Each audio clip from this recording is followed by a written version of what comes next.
Good morning बच्चों। आज हम कक्षा 6वीं विषय इतिहास में सामाजिक विज्ञान इतिहास में हम लोग पढ़ेंगे पाठ 2 आदि मानव। ठीक है, पाठ 1 कंप्लीट हो चुका था, क्वेश्चन आंसर बस बचा है, उसको मैं बताऊंगी।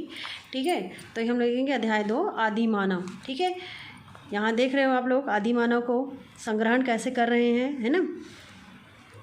आदि मानव छोटे छोटे समूहों में रहा करते थे, लेकिन वे किसी एक जगह घर बनाकर नहीं रहते थे। जब जंगल में किसी एक स्थान पर कंदमूल, फल, शिकार आदि समाप्त हो जाता था तो उनका पूरा समूह क्या करता था, दूसरे स्थान की ओर चल देता था। इस तरह वे भोजन की तलाश में एक स्थान से दूसरे स्थान पर घूमते रहते थे। घुमंतु जीवन था इनका, है ना। एक जगह पे अगर फल फूल है, वहाँ पे भोजन चल रहा है तो चल रहे रह जाते थे। उसके बाद अगर वहाँ समाप्त हो गया फल कंदमूल, है ना, शिकार ख़त्म हो गए तो फिर वो वहाँ से चलकर दूसरी जगह चले जाते थे। ठीक है, अब देख रहे हो कि इन चित्रों को ध्यान से देखिए और आपस में चर्चा कीजिए कि इनमें क्या क्या हो रहा है ना। आज से हजारों साल पहले हमारे पूर्वज का रहन सहन हमारे जैसा नहीं था, है ना।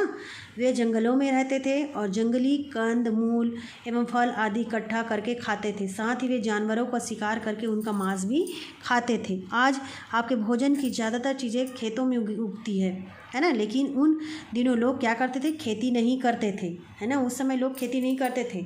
जहाँ जंगल में देखे कंद मूल उसको खा लेते थे, है ना। कहीं पे जानवर दिखे उसका शिकार कर लेते थे। ठीक है, आइए कुछ चीज़ों की हम सूची देखते हैं यहाँ पे। अगर आपको बनाना है, ठीक है, तो क्या आप बता सकते हैं कि आपके भोजन में ऐसी कौन कौन सी चीज़ें जिन्हें जंगलों से इकट्ठा किया जाता है ना, आप लोग बताओगे। और दूसरा है कि आपके भोजन और आदि मानवों के भोजन में क्या क्या अंतर है। क्या आदि मानवों को बर्तनों व चूल्हों की ज़रूरत पड़ी होगी। आदि मानव क्या करते थे, पेड़ों की पत्तियों, छाल तथा जानवरों की खाल से अपने शरीर को ढकते थे, है ना। आदि मानव क्या करते थे, पेड़, पत्ती, छाल इन सब से क्या करते थे, जानवरों की खाल से अपने शरीर को ढकते थे। पुरुष और महिलाएं आभूषणों का उपयोग करते थे, दोनों आभूषण पहनते थे।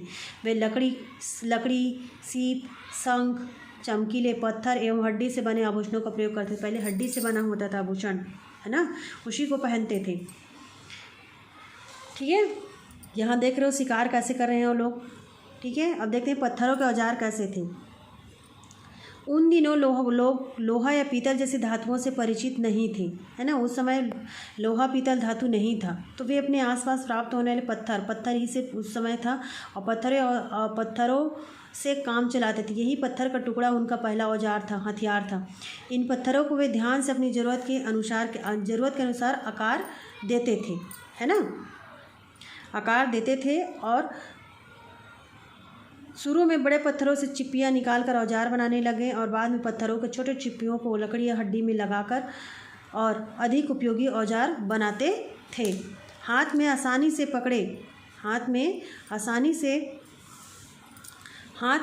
से पकड़े जा सकने वाले पत्थरों से हथौड़े, कुल्हाड़ी, बसूले आदि बनाए जाते थे।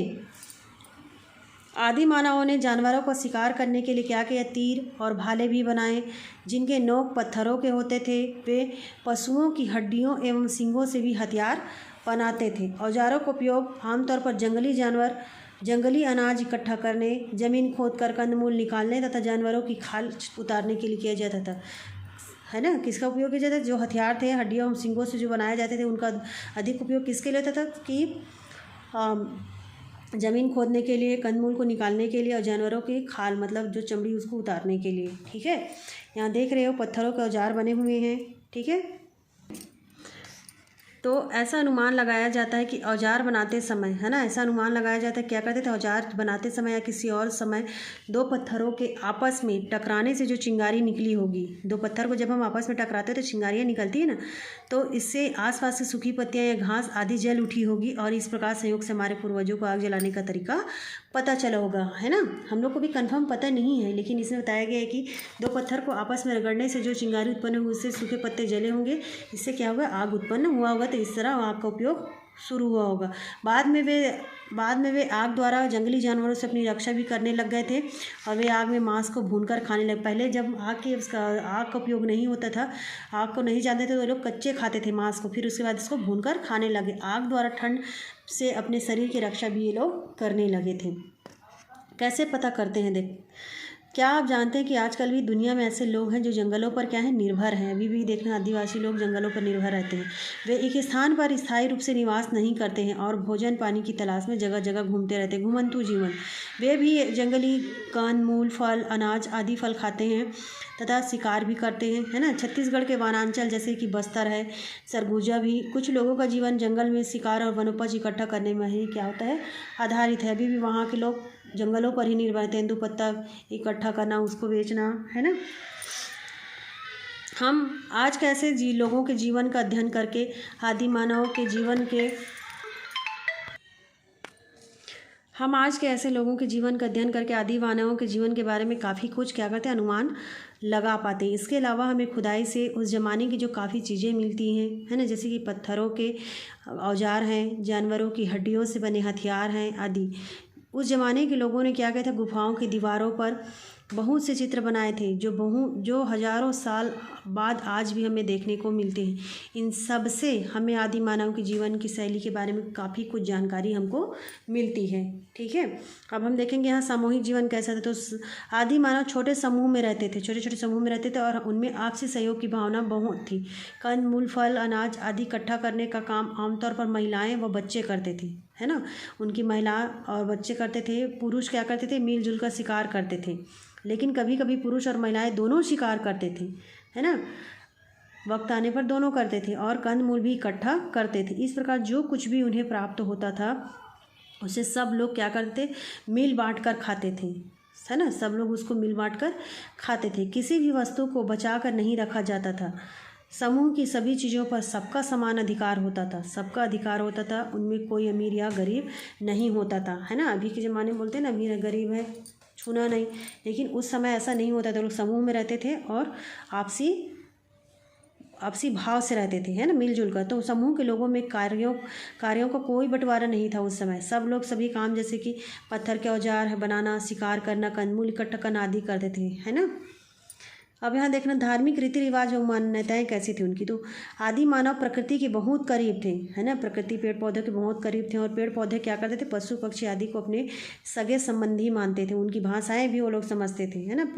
पशुओं पक्षियों की वे देवताओं में भी विश्वास करते थे। वे मानते थे कि उन्हें खुश करने पर अच्छा शिकार और खाने की अन्य चीज़ें मिलेगी। वे अपने देवताओं को प्रसन्न करने के लिए क्या करते थे, समय समय पर नाच गान करते थे। इनमें वे जानवरों को शिकार करने का अभिनय करते थे, है ना। जानवर का शिकार कैसे करना है, ऐसे ही विश्वास के आधार पर वे गुफाओं की दीवारों पर रंग बिरंगे चित्र भी बनाते थे। शायद वे मानते थे कि इन चित्रों के माध्यम से उन्हें अपने शिकार में, ये देख रहे हो चित्र, है ना, ये सिंघनपुर व कबरा पहाड़ी के शैल चित्र हैं जिसको इन्होंने बनाया था आदि मानव ने। उन्होंने मानते थे कि उनको सफलता मिलेगी। और छत्तीसगढ़ में रायगढ़ जिले के कबरा पहाड़ी और सिंघनपुर तथा दुर्ग जिले के चितवा डोंगरी और डोंडी लोहारा की गुफाओं में आदि मानव के बनाए गए चित्र मिले हैं। ये चित्र रंगीन हैं, इनमें छिपकली है, घड़ियाल है तथा अन्य पशुओं के चित्र हैं, है ना। सिंघनपुर की गुफाओं में गहरे लाल रंग के चित्र हैं। यहाँ मनुष्य की आकृतियाँ बनी हैं तथा आड़ी तिरछी लकीरें भी बनाई गई। एक आकृति में कुछ लोग एक पशु का शिकार करते हुए दिखाए गए और सीढ़ीनुमा आकृति। इन चीज़ों की क्या है यहाँ पे विशेषता, है ना। क्या कहता था, सीढ़ीनुमा जो आकृति है इनकी ये क्या है यहाँ पे विशेषता है। ठीक है, बाकी का हम कल पढ़ेंगे।